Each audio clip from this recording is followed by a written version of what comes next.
excited to share this year's Federal Human Trafficking Report. We have spent the last several months working on this report, and we absolutely cannot wait to give you a little sneak peek of it today in our preview, but also to finally announce that it's going to be made available to you on Thursday. So we're so excited to have that report roll out. We'll give everybody a couple minutes to continue trickling in, but I'll go ahead and introduce myself. I'm Lindsay Lane, and I am Senior Legal Counsel here at the Human Trafficking Institute. And it's one of my roles to serve as the architect and one of the primary authors of our annual Federal Human Trafficking Report. This is just a tremendous feat to do every single year from the Human Trafficking Institute. And I can just tell you that I absolutely could not do it alone. We have an amazing team at HTI. We also have a fantastic team on our Federal Human Trafficking Report, which includes our analyst, Will Hall. And we also have two fantastic project attorneys, Allison Rodoff, who you'll get to hear some from today, and also our senior project attorney, Angela Gray. So they're going to be joining us in just a little bit as a panelist to answer some of your questions that you might have about this year's report. So without further ado, let's get started with first discussing what is the Federal Human Trafficking Report. And I see that we have some new guests from our poll that are joining us for the first time. If you've not joined an HTI event, you may be saying, what in the world is the Federal Human Trafficking Report? This slide kind of sums it up just a little bit in that it is the first and only exhaustive review of every single criminal human trafficking case that's filed in the federal court systems each year. So you're going to hear just a little bit, what does that actually mean? And so this is the 5th anniversary of the report. It currently boasts 21 years of data, which goes all the way back to the enactment of our Trafficking Victims Protection Act, which is our federal law for human trafficking that was enacted in 2000.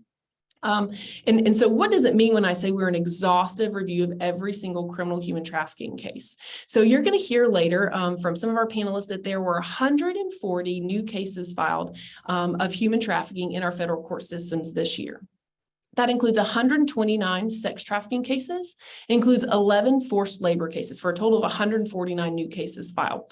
So our team, some of those who I just introduced, did an exhaustive review of all 140 of those cases, along with the other cases that were still pending in the federal court systems.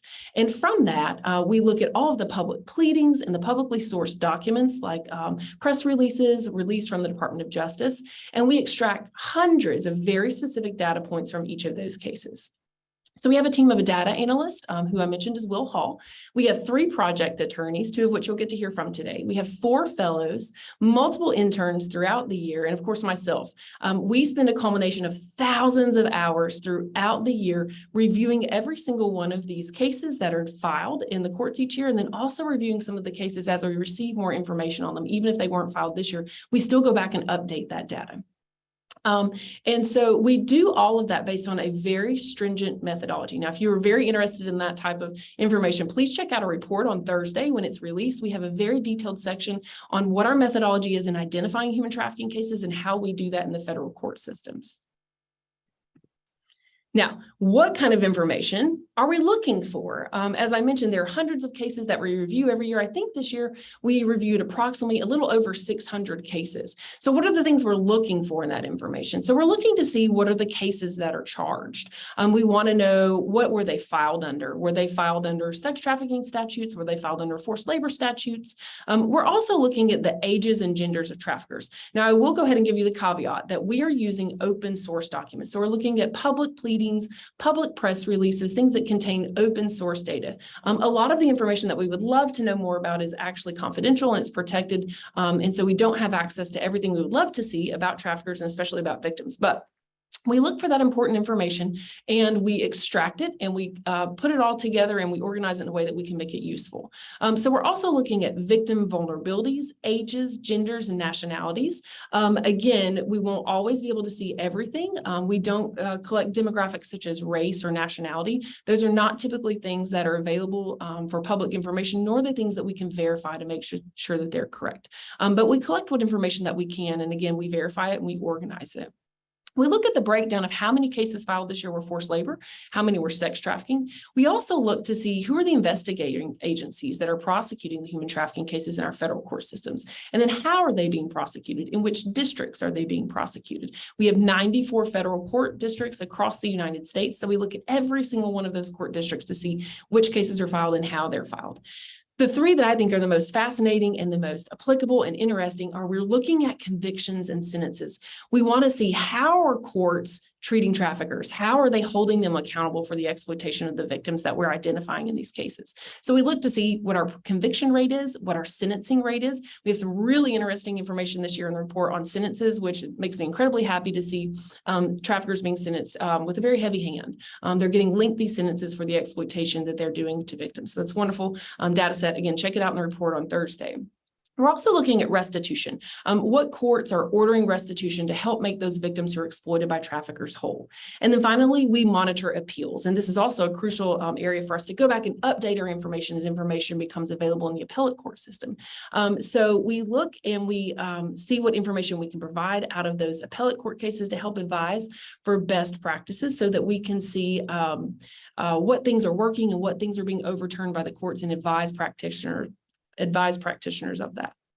Now, again, human trafficking is very, very nuanced. So if we were going to look at any one of those 140 cases filed this year, we might find out some distinct methods that the trafficker used against the victim. We might see a very specific scheme that they might have used to exploit a victim, but it's going to provide us a really narrow view of how that one trafficker or that trafficking organization operated based on just those victims involved. So it's going to keep us in a very narrow mindset. So what we do is we extract all of these data points out of all of the cases that are filed and we verify them. We extract them, clean them, verify them, and then we organize them so that we're going to have the most clear and broad view of what our federal response really is to human trafficking in the United States. We can better understand what human trafficking looks like across all 50 of our states. So we can see things like trends and commonalities, like what websites do traffickers use, what types of undercover operations are being used, and what are the most effective methods of identifying traffickers and getting them arrested and charged. So I always have to give this caveat, and I usually start a little earlier, but I saved it for today. What does all of this mean? Like, what does it mean when we have all of these little data points? How can I utilize that? And so I'm taking us back to this cover photo because we spent a lot of time in selecting this photograph. We thought it was the most perfect representation of what our idea of the report is and what we want it to be for you and for practitioners across the country and the world. And so we take these individual data points, we connect them all together, and we provide them to you as insight. And so we love this photograph because it shows these individual persons, each one affected by human trafficking. When they're connected together, they're empowered in making that forward movement in combating trafficking. And we love the concept that this is on a blank slate, knowing that victims who are identified and who are served by our federal response to combat trafficking are making an advancement to a clean slate, to have their life restored to them. So we thought this was a wonderful analogy. So when you see that report, know that there was a lot of thought put into that, and we're super excited that represents our report for 2021. So I give this disclaimer. What is the scope of the report? The report is neither an indicator of the prevalence of human trafficking in the United States, nor is it a reflection of the investigations and prosecutions that take place at the state level, outside the federal court system. So what does that mean? Everything you're going to hear about today, everything contained in the report is at the federal level. And why is that? Well, we have access to the court information system called PACER, where we can pull all of those pleadings out and examine those and verify that that data is correct. We don't have that same access at the state level, as most states do not yet have that advanced electronic system for court information systems or filings systems. So we don't have that access to the data, but also the federal human trafficking laws are consistent in all 94 districts. So it's the same laws being applied across the country. And in states, you'll see that some states have very nuanced human trafficking laws, and they don't quite have the same elements. So it would not allow for us to have that comparative analysis that we can have at the federal level. So keep that in mind as we're going through statistics today. It's not a reflection of the great work that's being done at the state level. Maybe in your community, your state prosecutor's office, your district attorney's office, or your law enforcement officers are doing wonderful work in human trafficking. We just aren't capable of analyzing that right now. So everything right here is our federal response.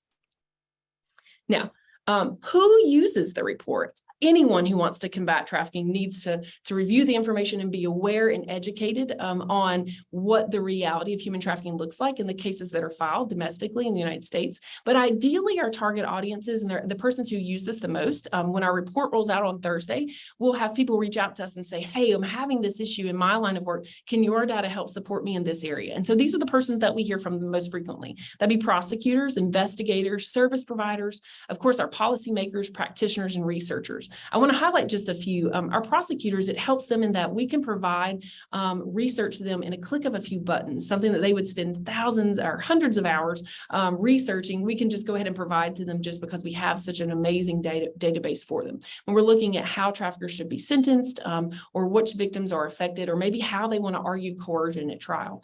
It also helps for service providers to know current trends, so they know how to best serve their victims, because they need to know, what are traffickers using to exploit victims? How are they coercing them? How are they recruiting them? So empowering service providers with that type of data can help provide the quality of services that victims of trafficking need.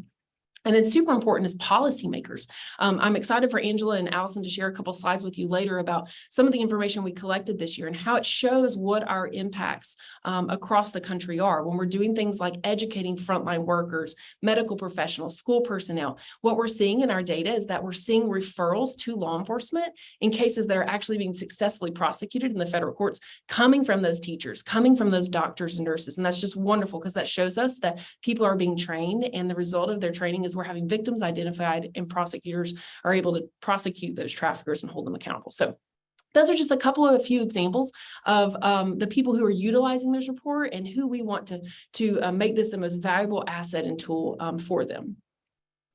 So what new information will you see this year? You'll see lots. I don't have time to go through all of it today. Allison and Angela might show a couple of those new fields later on today, but please check out the report on Thursday. We have a lot of new highlighted areas, one of which we expanded our focus on task forces, and we hope to continue expanding on that because we feel that's so important to advocate for that collaborative approach of a prosecutor-led, victim-centered approach to combating human trafficking. So we have some information in the report on that to show you how often a task force is involved in identifying victims and prosecuting cases. Also super fascinating is the location of recruitment. A lot of the times people have this misconception that trafficking occurs when children are kidnapped or adults are kidnapped from remote locations. And so we wanted to really focus on that. What does the data show? How are victims recruited and where are they recruited?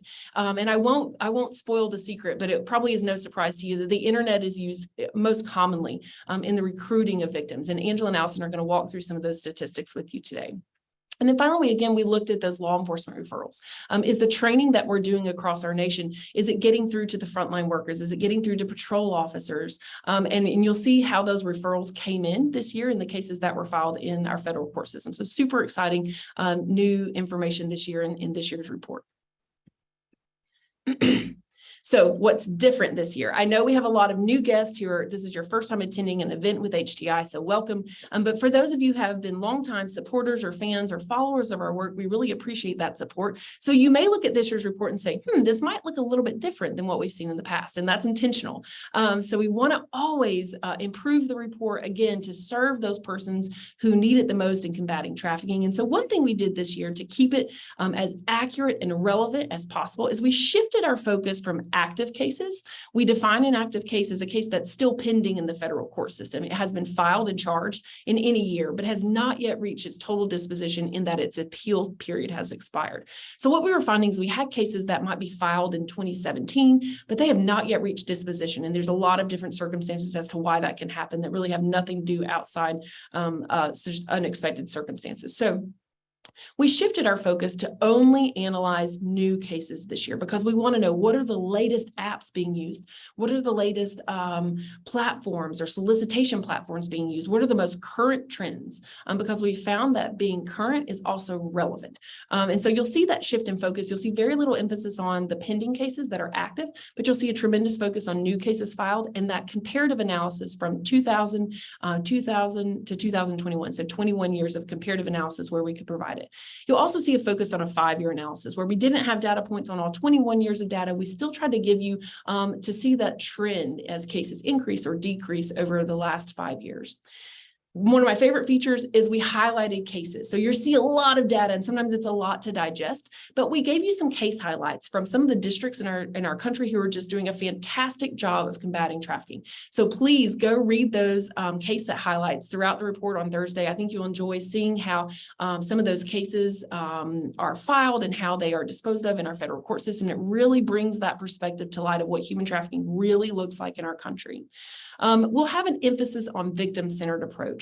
Again, I explained our cover photo for this year. We took a lot of time. We did a lot of consultation with survivor leaders to have very intentional imagery and intentional commentary. We want to make sure that the information that we're providing to our practitioners and to persons who are utilizing the report is coming from a victim-centered approach. And so we're excited to continue that relationship in the future to make our work even more victim-centered as we go on. And then finally, we have an introduction to our data-driven approaches in Ugandan beliefs, which we're going to come back and talk about in just a little bit, because I'm excited to share with you some of the wonderful things that we have going on in our partner countries. The most exciting feature of this year's report is that we have an interactive feature. So if you want to know specifically what's going on in your district where you live, you now can access it. On Thursday, when the report is released, you will find that there's also a component for you to access these very 4 specific modules of data. So you can explore data in different jurisdictions as it relates to the prosecution of human trafficking cases, meaning how many were filed in each district, how many victims were identified, and whether those victims were adults or females. So I've given you just a little quick screenshot of what that will look like. And then you can also look at recruiters in human trafficking cases to see who are they? Are they defendants? Are they victims? Are they other persons who are related to that victim? And then finally, you'll be able to look and see what industries we were able to identify this year in forced labor cases. Super exciting. This is something that's been a long time dream at HTI. And so we're so excited to make it available to you this year. So on Thursday, when the report comes out, you'll also be able to access this really neat and interesting interactive data component. Now, at this point, we want to hear from you. So I'm going to pass things over to Carol, and she's going to moderate for us as we have a little discussion time with some of our viewers. Excellent. Thank you so much, Lindsay, for that really exciting introduction. And thank you all so much for your time, for joining us today. We're really excited to have you all here. At this time, we are going to be going into a moderated discussion, and then afterwards, we're going to be answering your questions. So if you have a question, please just drop it in that Q&A box at the bottom of your screen, and we'll get to those questions in just a moment. But right now, I'd love to know, what are some key findings and trends from the 2021 report? I love to share this chart. So thank you for letting me share it. This is one of my most favorite details and charts that we have in this year's report, because as we just discussed, when we're looking at one little data point from one case, it doesn't really give us a whole lot of insight into what human trafficking actually looks like across our country. But this year, we tried to provide a lot of comparative analysis where possible, year over year. So this chart is a great representation of what I've just described for you, of looking at different sets of data points and comparing them from one to another.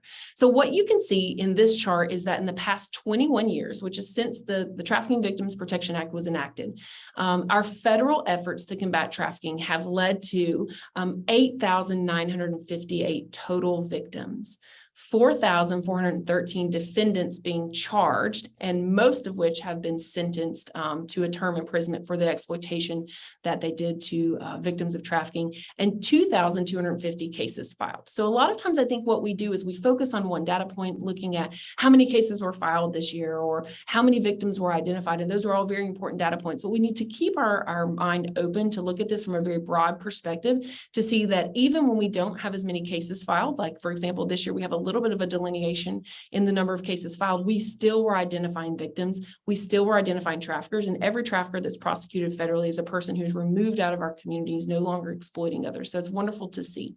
Again, it's just great to keep these kinds of perspectives in looking at all of the data points comparatively from one another. Secondly, I love this graphic because it shows us who were the victims in the 2021 cases. So these are the victims that we were able to identify through the pleadings in the federal court systems. So you can see that we had 22 adult males that were identified as victims in trafficking cases this year. 56 were adult females, and 103 were minor females. We did not have any minor males identified in the court filings this year. This chart breaks it down even further. So you can see that 100% of the victims in the sex trafficking cases were female. 100% of the victims that were victims identified in buyer cases, meaning where a buyer was prosecuted for trying to purchase commercial sex from a trafficking victim. Those were also female victims.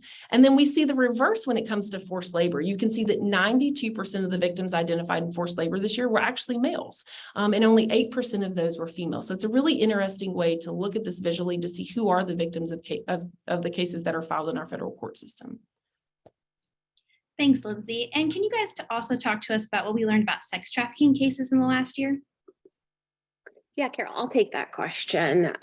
So first, I think it's important to note that in sex trafficking cases last year, we actually saw 287 total victims. And like Lindsay talked about, within those 287 total victims, we were able to identify certain data for 157 of those victims, and we call those our identified victims. Some of the data we tracked were the methods that traffickers use to recruit victims, which you can see here. Traffickers use numerous methods to recruit victims, whether it's a fake romantic relationship, a promise of a job, transportation, shelter, drugs, or material possessions. And since the material possessions category can be many things, we dove into that a bit further. As you can see, the top possessions that were promised are on the screen there for you. They were travel, cars, clothing, and hair and nail services. And traffickers employ these methods in person and online to recruit their victims. And as Lindsay mentioned, online is one of our top platforms. So we'll go ahead and talk about online platforms next. As you see, we're showing the numbers here from 2019 to 2021. So that's the 3 years of data that we have for these platforms. And as you can see, traffickers use many different apps and websites to connect with and recruit victims online. In 2021, our statistics were a little bit different. The top 5 platforms in 2021 were Snapchat, Instagram, Facebook, Plenty of Fish, and Meet Me. Interestingly enough, for the first time since 2019, Facebook was not the most commonly identified platform. Traffickers often vary their methods of recruitment depending on the age of the victim. They also employ different methods of coercion to keep the victims within their trafficking scheme, which is what we'll talk about next. Here we've broken down the primary method that traffickers used to coerce victims in minor cases only, so cases with minor victims only. These categories here are not exclusive of each other. In fact, we usually see more than one of these methods used at the same time in the same case. We break these categories out more and have much more data regarding this in the report.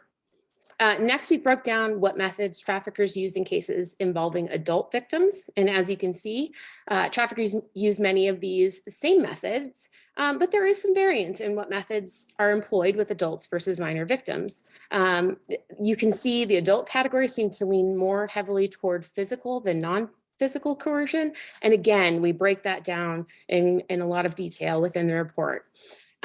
Finally, we wanted to see a breakdown of where buyers in sex trafficking cases are solicited. And as you can see in 2021, while there were multiple methods recorded, the internet was by far the most used method to solicit buyers. And you can see the others that were mentioned there. And again, as mentioned above, before, you can see more complete data of this breakdown and other things that I mentioned in the report on Thursday. Thank you for sharing that. That's super fascinating. And just a reminder, if you do have a question, please just drop it in that Q&A box at the bottom. And can you also talk to us about what forced labor cases looked like this year? Yeah, of course. So as we've seen in past years, we saw far fewer forced labor cases than sex trafficking cases. And this didn't change in 2021, as only 8%, which was 11 of our human trafficking cases in the federal courts, were forced labor.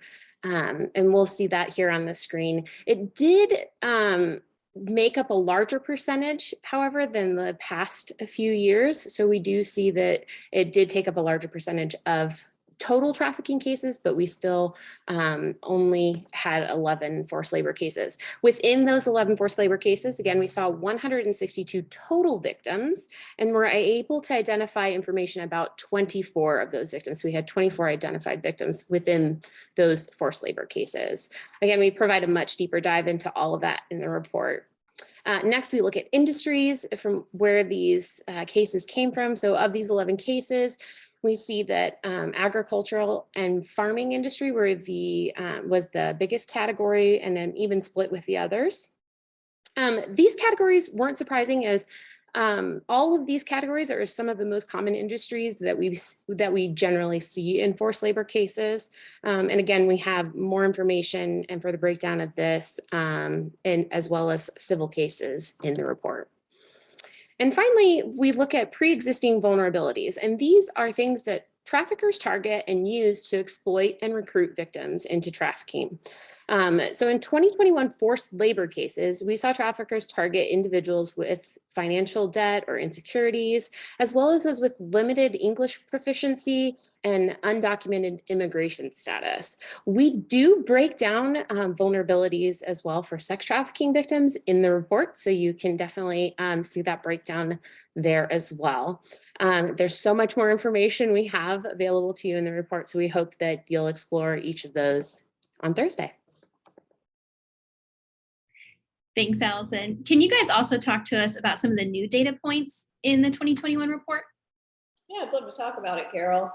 So every year, HCI expands the scope of data that's included in the report. This year, in order to show trends with new data, our new data points span 5 years. So all cases from 2017 to 2021 feature our new data points. The first one I'll talk to you about is location of recruitment. So in line with our vision to be more victim-centered, we began collecting data on where exactly victims are being recruited. As Lindsay mentioned earlier, I think society has this big conception that trafficking victims are kidnapped by complete strangers. However, our data just shows that this isn't true.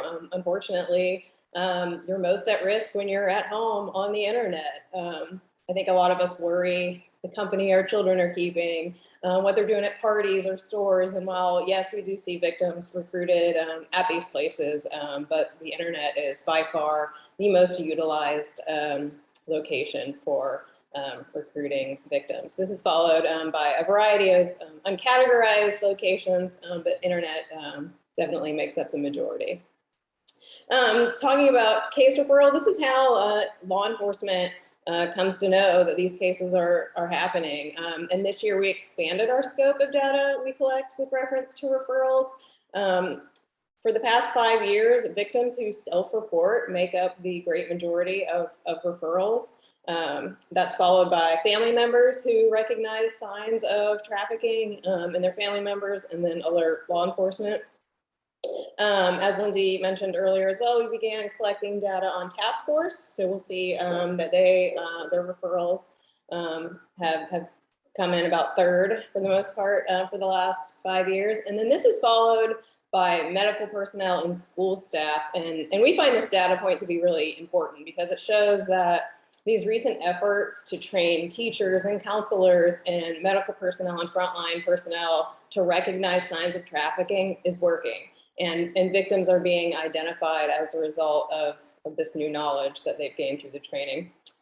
We feature a section in the report on policymaking and legislation that is pushing for curriculum requiring more extensive training in health science courses for children and also for educators to be able to recognize the signs of human trafficking. So definitely check out that section.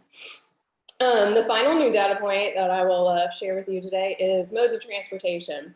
Movement is not a requirement in a federal human trafficking case. However, traffickers are moving around quite a bit, and they do this for a variety of reasons, whether it's to stay out of sight of law enforcement or to move around victims for the purposes of commercial sex or for labor.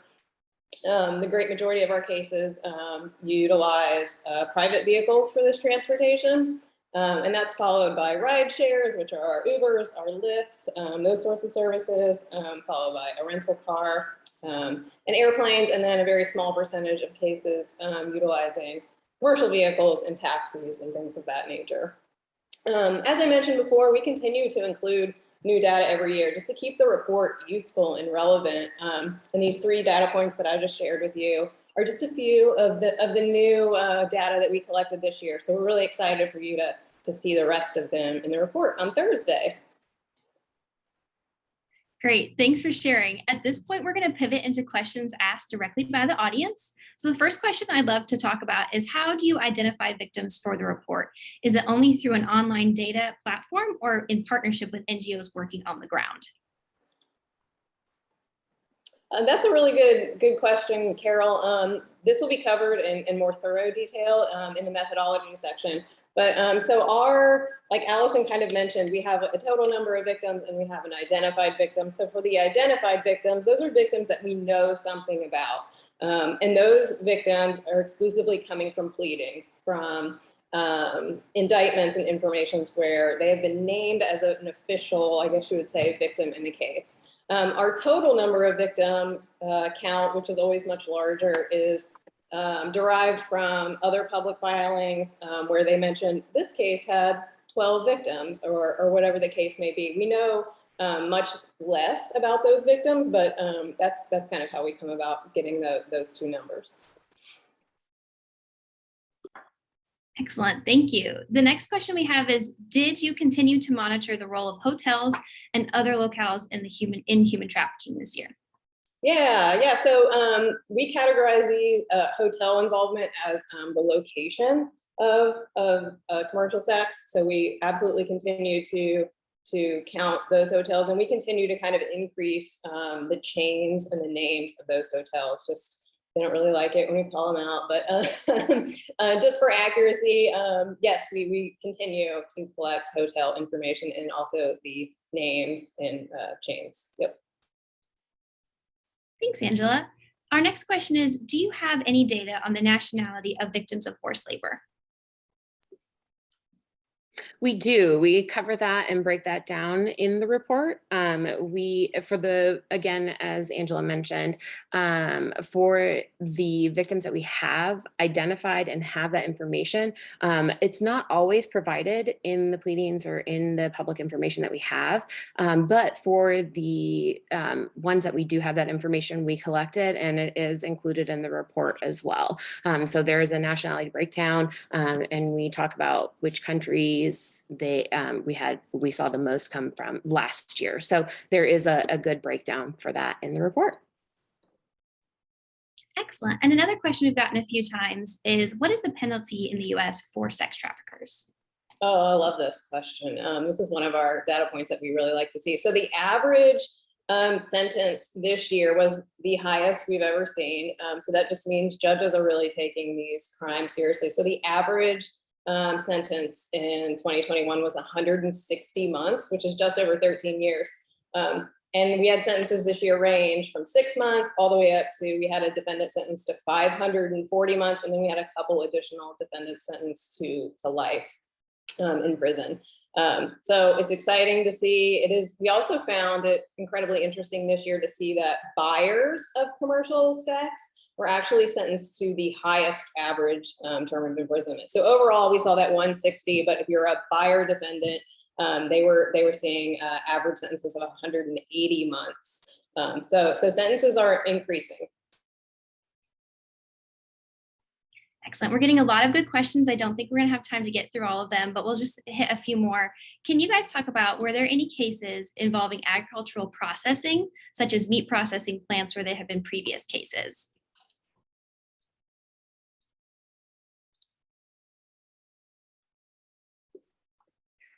It's a really good question. We continue to increase the scope of the types of industries in sex trafficking, in forced labor cases.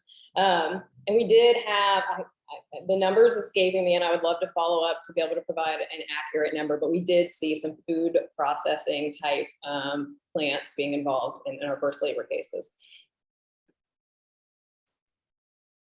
Okay, great. And for our last question, you said your data does not show prevalence of human trafficking. What do the data points mean? What do the interactive maps show, if not prevalence?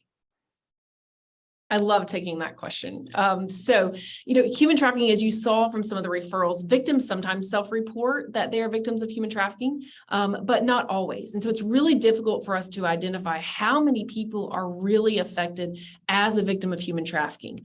All that we can track and verify is what our federal response to those victims who have been identified by investigators and prosecuted through the federal courts. That's all we can really verify and confirm. So we're not looking at prevalence. Prevalence will be more of conducting individual surveys to see what patterns would be existing in certain areas, what types of vulnerabilities such that people are admitting or identifying as a victim of trafficking, or we have other indicators that they might be a victim of human trafficking. And that's just simply outside the scope of what we can do with confidence at the Human Trafficking Institute. So what our data points are showing you is of the people who were identified by anyone, whether it be the person who made the referral or the person who did the investigation, but who were identified as a victim and such that a trafficker was prosecuted in the federal court systems.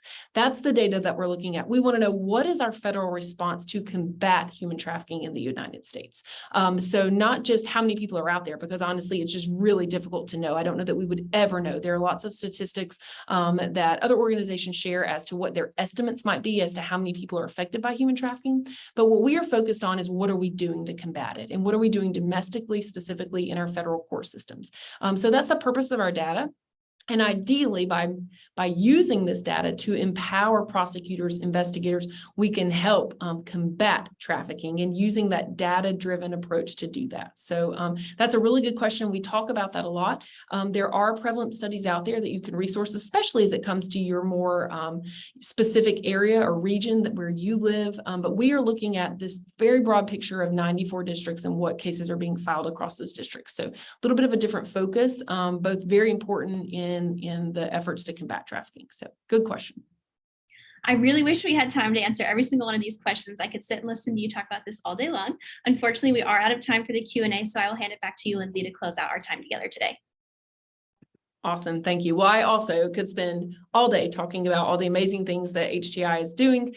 You've heard just a little snippet. I know we did a poll earlier as you came in to see how many people had not attended an HTI event. There were several of you. So this is just a small representation of what goes on as far as the Federal Human Trafficking Report. Again, I said this is one of my roles as senior legal counsel, but we have some really amazing work that's being done in our organization. So having seen the success of the collaborative approach that we are implementing in the United States. So we've now talked you through some of the data that we're seeing in our federal court system. So these are cases where victims are identified, a trafficker is being prosecuted. We can see that they are being convicted and they are being sentenced, and people are being held accountable for the exploitation. So we see through our data that it's working in the United States. So what do we do with that data?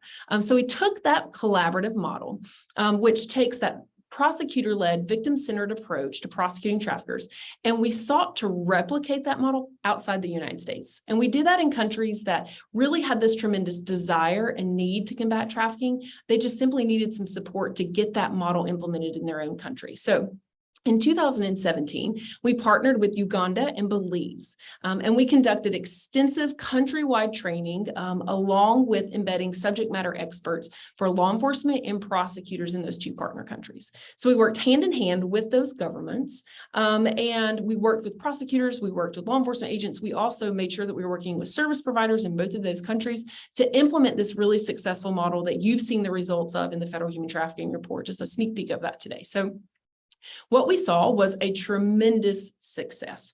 So in 2020-21, HTI's efforts led to the protection of 918 victims of human trafficking, the arrest of 633 traffickers, and we've trained 1,085 prosecutors, investigators, and social workers in Uganda and Belize. So that's just amazing to see the data that you're looking at in the Federal Human Trafficking Report, what that shows us about the model that we've implemented through our collaborative approach in the United States, and seeing the difference that it makes when we take that same model into other countries who really have this tremendous desire to combat trafficking. So this year, please check out the report, because this is the first time that we have featured any information about work in our partner countries.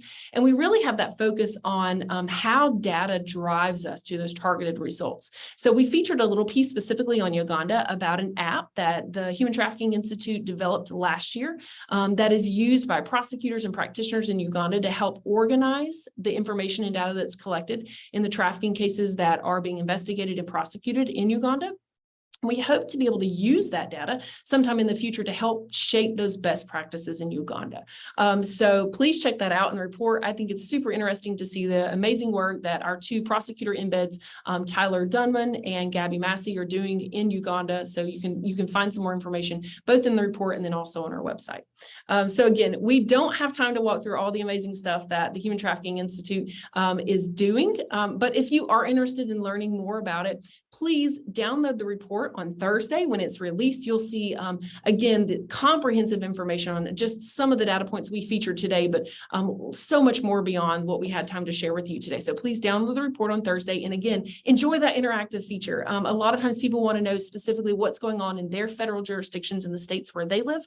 So you can check out and make that very state specific to you. I have to give a special thank you to my Federal Human Trafficking team and my team at HCI. They've just been wonderful support this year in drafting and preparing the report to make it available to you. And then a special thank you to you, our supporters and our followers, and especially our donors who make this incredible report possible. So we really appreciate your support, both in supporting our work and also financially supporting our work. So if you want to know more about how you can support our work and help us combat trafficking, both domestically through the Federal Human Trafficking Report and abroad, please check out our website and you can find more information there at the Trafficking Institute handles, also on our social media, which is Instagram, LinkedIn, Facebook, and Twitter. And then finally, thank you for joining us today. We love sharing our work and what we're doing with the Federal Human Trafficking Report. So thank you for joining us today. Because you joined us in today's webinar, you're going to get an email with your own copy of the Federal Human Trafficking Report. So you'll receive that link on Thursday. So please feel free to download the report and enjoy it. We are just so excited to share it with you and very proud of the hard work that we put in for that report this year. So thank you so much for joining us. If you have any questions, specifically if you ask a question in the chat and we didn't get a chance to cover it today, feel free to send that to our email. We'd be happy to give you a link in the chat of where you can email questions, and we will take our time to follow up with you where possible and get that response back to you or point you in the direction as to where you can find that information in this year's report. So thank you so much. It looks like we are at time for today's webinar, but thank you for joining us again. We really appreciate your support. And if you have any questions, please feel free to reach out and we'd be happy to answer those for you.